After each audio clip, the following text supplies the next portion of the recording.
Hi there, I'm Zach Kircher, and you're watching Kircher Talks Entertainment. I bid you welcome to the next episode of my series, I Have Never Seen, which as the name suggests, I review movies that I have never seen before, specifically older films that get voted on by all of you. For this 11th video in the series, you guys voted that I should watch an action movie from either the 80s or the 90s, and after giving you 4 options to choose from, you picked Big Trouble in Little China directed by John Carpenter. So that's what I'll be talking about today. If you are interested in helping me decide what future videos in this series are going to be about, please consider subscribing to the channel as well as watching out for posts on my community page. All of the reviews for this series will be decided by the polls which are featured on that community page. Now, director John Carpenter was one of the most prominent filmmakers of the 1980s for good reason. I mean, this guy's contribution to genre filmmaking alone are quite legendary, and they continue to inspire and entertain tons of people to this day, whether you're talking about the average film goer, the cinephile, or filmmakers themselves.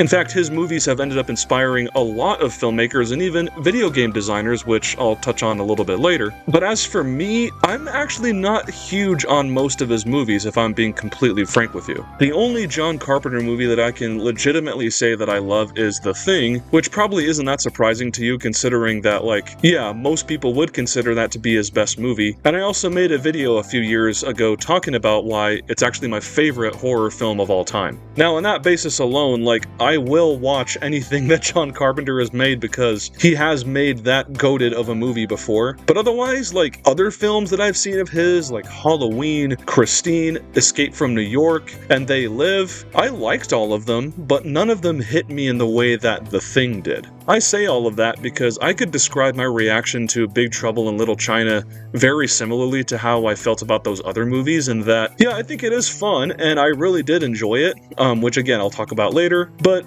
maybe I didn't enjoy it as much as I was hoping to. Now, I want to make it clear that, yes, I did like this movie, and I would genuinely recommend it. There are, just some things that keep me from, loving it wholeheartedly, so let's talk about those things first. Now, pretty much every issue that I have with this movie can be traced back to the writing. For those of you who don't know, its story is a supernatural action-adventure that is set in the Chinatown district of San Francisco. Kurt Russell plays a truck driver named Jack Burton, who while he's there visits his friend Wang, who's expecting his girlfriend to arrive from China. And I'm not exaggerating when I say this, as soon as she gets off the plane, she's abducted by a group of, thugs that are from Chinatown. And so from there, Jack, Wang, and a few others, they end up going on this, little urban adventure that deals with some really wacky stuff in order to rescue her. Now, about the movie being very wacky, as I just said, and of course over the top with its fantastical elements, I was completely on board with the movie being that way. Even if I wasn't aware going into the movie that it was going to be that crazy, I think I still would have been cool with the tonal shifts from just this average action movie to all of a sudden it's this fantastical wuxia kung fu movie kind of a deal. I was totally fine with this since the filmmakers seem to have been completely confident in their vision here. The issue though is that there are characters in here, a lot of them actually, who are quite literally exposition dumpers, and not even really good ones at that. They just spout out a bunch of gibberish that never really made much sense to me at all. And of course, Jack Burton, he's meant to be the audience stand-in who is supposed to be learning about the rules of this world just as the audience is, and so he's supposed to be our vessel to understand all of this more, but everything has such a chaotic, fast-paced energy to it that all of this exposition is just given so fast and so nonsensically that not even he, Jack Burton, makes much of a difference in understanding this world truly.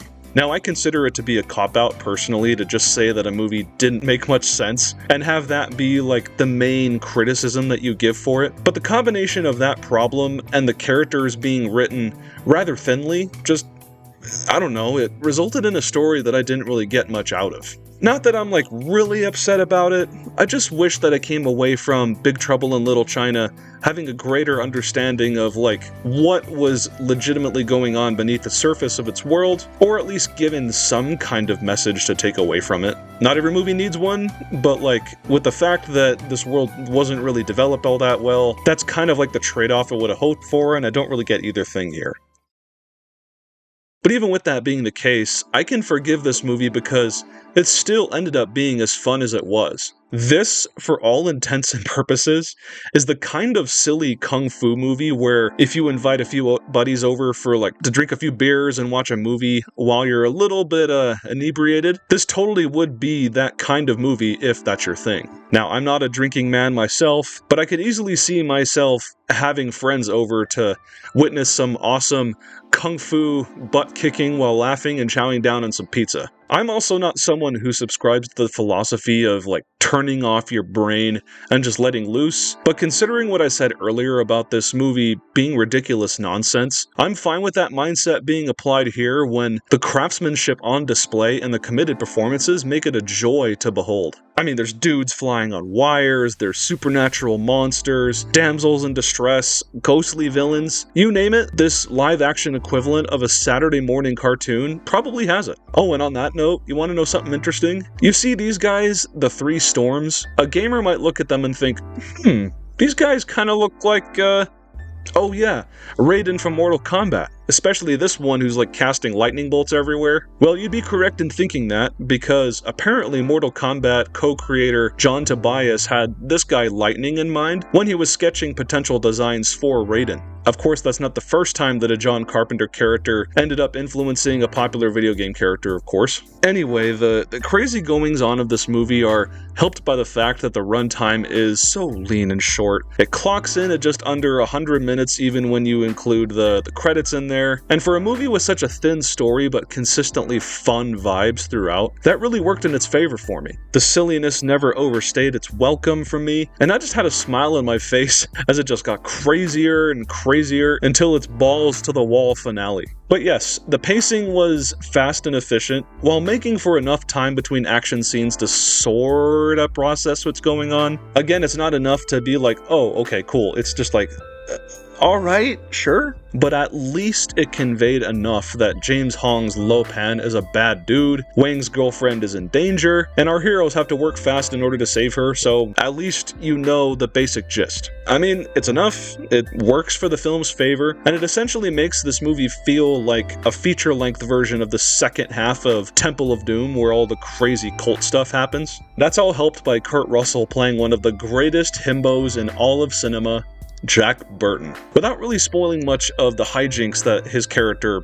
Jack gets into, let's just say that I expected him to feel kind of like the typical white savior archetype for this sort of story, but then I was blindsided by the fact that he ended up playing second fiddle to the people around him, including Wang. Despite having a fantastic head of hair, charisma, an Uzi, and a body that would make any dude want to go to the gym and pump the bench press for an hour, he has less in common with Han Solo than the stormtrooper who bonked his head into this door of the Death Star corridor. That's not necessarily to the detriment of the character though, for I still really endear to him as a protagonist, and he ultimately still makes an effort to help his friends in this little urban fantasy adventure. It gives the movie a little bit of subversive flavor to where he's a funny character that you can certainly laugh at, for the goofiness that he gets into, and for Kurt Russell playing it straight on both the comedic and the dramatic ends, and he still makes a difference in the story. And that's ultimately what really mattered to me. For all of the movie's flaws and the thinly written story, at least in my opinion, I think it was still a lot of fun.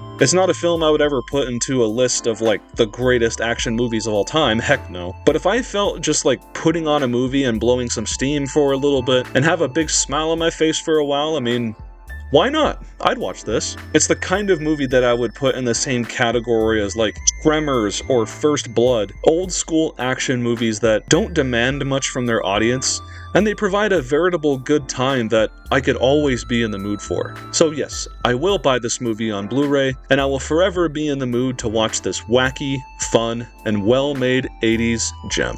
And that's it. Thank you so much for watching. If you enjoyed this video, please do give it a like and subscribe to the channel. For doing both of those things really does help my channel grow, and I will see you all in the next one.